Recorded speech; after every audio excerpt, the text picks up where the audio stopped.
What do you do when you have been ripped away from your home and forced to live in a foreign country?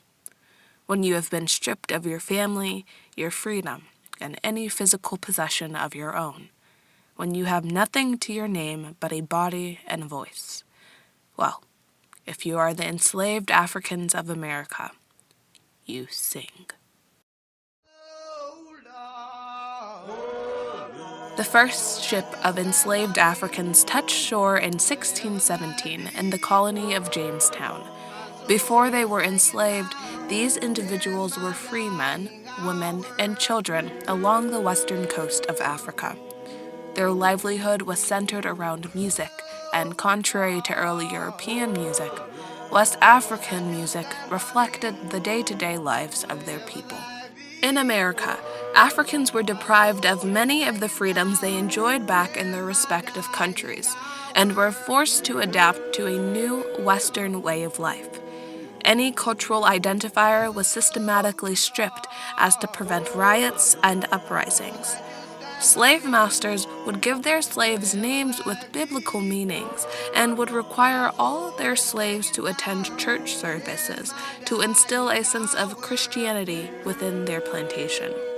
This integration of West African cultural and religious systems birthed a new form of Africanized Christianity, in which praises and prayers were directed towards Jesus Christ, with whom the enslaved Africans related to more.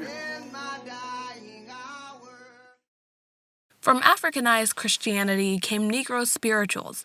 Different from hymns or psalms, Negro spirituals were inspired by the New Testament, driven by Jesus Christ's message that you can be saved. Enslaved Africans would take stories from the Bibles that paralleled their own circumstances, such as Moses and Daniel, and retold those stories through their songs. These spirituals were sung in bush meetings, secret meetings held outside of church where the enslaved community could share joy, pains, and hopes. Derived from the King James Bible translation of Ephesians chapter 5, verse 19, speaking to yourself in psalms and hymns and spiritual songs, singing and making melody in your heart to the Lord. Spirituals served the simple purpose of freeing the emotions and turmoils of Africans during slavery. Dr. James Norris, professor of music and director of Howard University's choir, learned Negro spirituals from his grandfather. He said that for his grandfather, Negro spirituals were everything. He had to sing about his condition. Being sold, his family being separated, he had to sing to keep his plain mental bearing. Whether or not these spirituals served as more than therapy is debated among historians. Some believe that these songs held secret codes that would assist slaves in the Underground Railroad. Words that frequently appeared in slave songs are rumored to have covert meanings. Home may be referring to heaven, and in some cases, a safe haven for African Americans. Wade in the water is believed to be instructions for runaway slaves to walk in the water to remove their scent so that dogs could not track them. Some historians believe that when Negro spirituals sing about chariots and stations, it is a direct reference to the Underground Railroad. But because of sparse information known about Negro spirituals, these coded meanings are hard to prove. But historians do know that Harriet Tubman would use the song Go Down Moses to signal to the slaves that she was in the area and ready to help anyone who wanted to escape.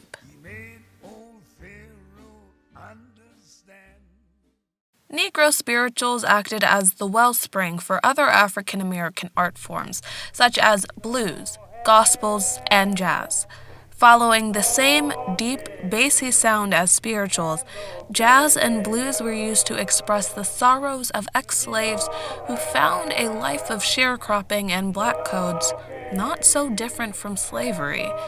But as time went on and systemic racism evolved, so did African American music. The late 50s and all of the 60s presented numerous national tragedies among the black community. In 1957, 9 African American students registered for Central High School in Little Rock, Arkansas. Their registration was a result of the Brown v. Board of Education Supreme Court ruling, and the nation's reaction was strong. In response to the news that the black students were going to integrate this all-white high school, Arkansas Governor Orville Faubus called the Arkansas National Guard to prevent the children from entering the school at all. The black community was outraged by Governor Faubus's blatant racism and dismissal of the Supreme Court ruling. The jazz community responded fiercely. Double bass legend Charles Mingus composed a song entitled Fables of Faubus, in which he criticizes and mocks Governor Faubus. The song boldly addresses the Ku Klux Klan and calls Orville a Nazi, fascist supremacist. Mingus was not the only jazz artist to address the disgrace that was Orville Faubus. The one and only Louis Armstrong spoke on the matter as well, much to the surprise of the black community, who had previously thought of him as an Uncle Tom character. The trumpeter, known for saying, "I don't get into politics, I just blow my horn," did more than just get into politics. He insulted politicians. Armstrong called Governor Faubus an uneducated plowboy and called President Eisenhower two-faced, and said that he had no guts due to his failure to respond to the Little Rock 9 situation. This interview took place on September 17, 1957. On September 24th, President Eisenhower directed 1,200 paratroopers and soldiers to assist the 9 students to their school. Some jazz musicians and singers dedicated their entire artistry to the struggle for black rights. Nina Simone was among the most prominent of these artists. Her deep and trance-inducing songs mirror the spirituals sung by enslaved Africans. Simone sang about the trials and tribulations of black life in general. In songs like Ain't Got No, I Got Life, Black Lash Blues, and Black Bird, she details the hardships that many African Americans faced daily. She also sang about the experiences of black women specifically in her song For Women, which was later sampled in Jay-Z's song The Story of O.J. Black female singers were finding their voice within jazz, as female singers used their beautiful voices to sing bone-chilling songs, a good example being Billie Holiday's harrowing song, Strange Fruit. Southern trees bear strange fruit, blood on the leaves and blood at the root. While Nina Simone sang about the general life of African Americans, she also wrote songs in response to specific events. In 1963, when the 16th Street Baptist Church in Birmingham, Alabama was bombed, killing 4 young girls, Nina wrote the song Mississippi Goddamn, which voices her exhaustion with the violence against black people and the excruciatingly long time it was taking for change to come.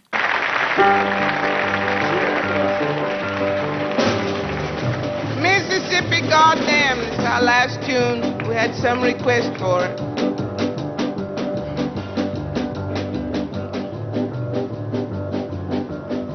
Alabama's got me so upset. Tennessee made me lose my rest. And everybody knows about Mississippi Goddamn. In one performance of the song, she specifically calls out Alabama's Governor Wallace. Everybody knows about Mississippi Goddamn. The brilliant saxophonist and composer John Coltrane also responded musically to the devastating church bombing.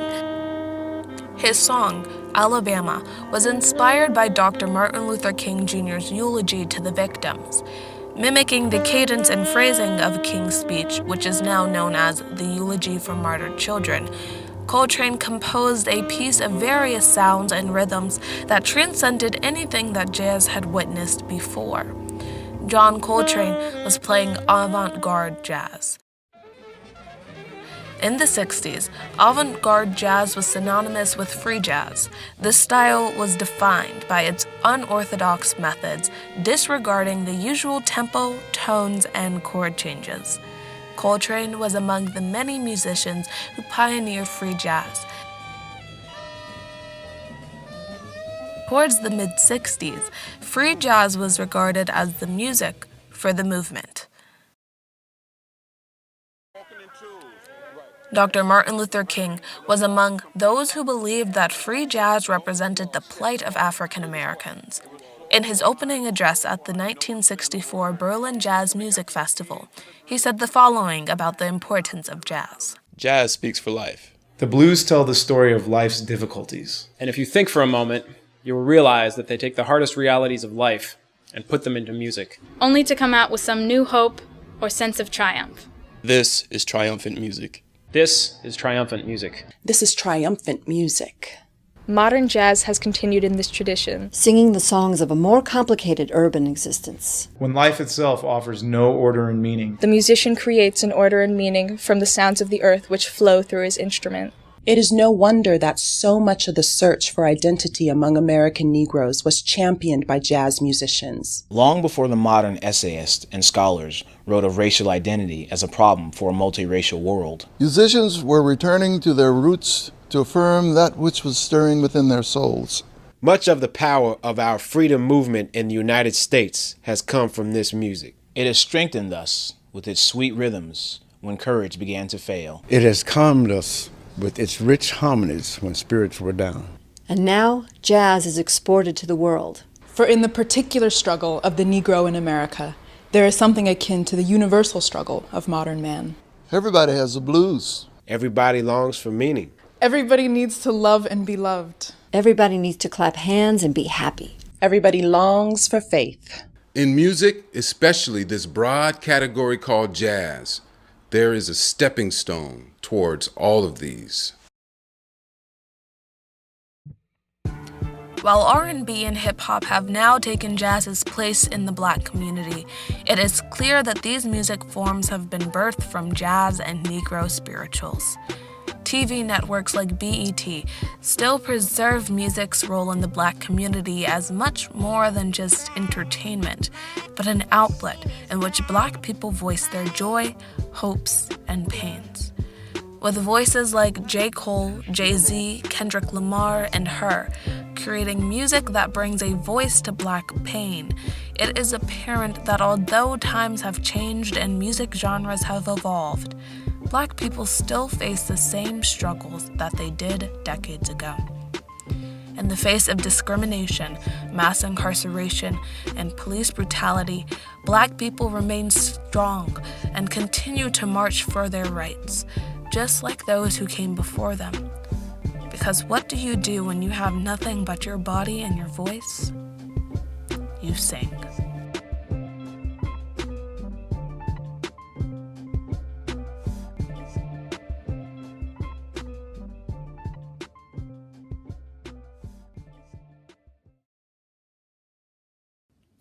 I'm a young Black man doing all that I can to stand. Oh, but when I look around and I see what's being done to my kind, every day I'm being hunted as prey. My people don't want no trouble. We've had enough struggle. I just wanna live. God protect me. I just wanna live. I just wanna live. Running till my feet are sore. I'll be running till I can no more. I've been running all my life, and I'll keep running till it's a crime. And I've been running till I reach my king. I'll be singing till I'm out of breath. I'll be singing till my death. I've been singing all my life, and I'll keep singing until it's a crime. And I'll be singing till heaven bells ring. I'll be praying down on my knees. I'll be praying, glory be.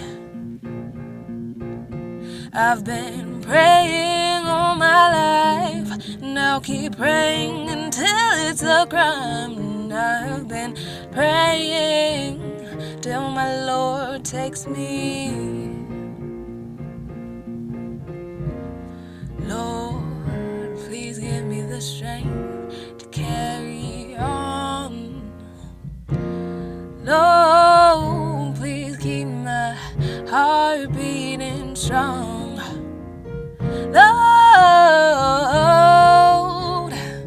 I need you right now. I am trying to feed myself. I've been running, and I'll keep running, running, running. And I've been running, I'll keep running. I am running, running, running. She is running. I am running, running.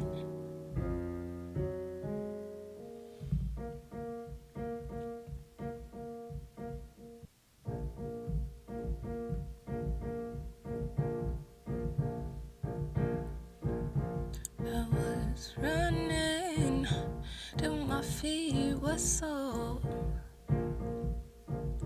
I was running till I couldn't no more.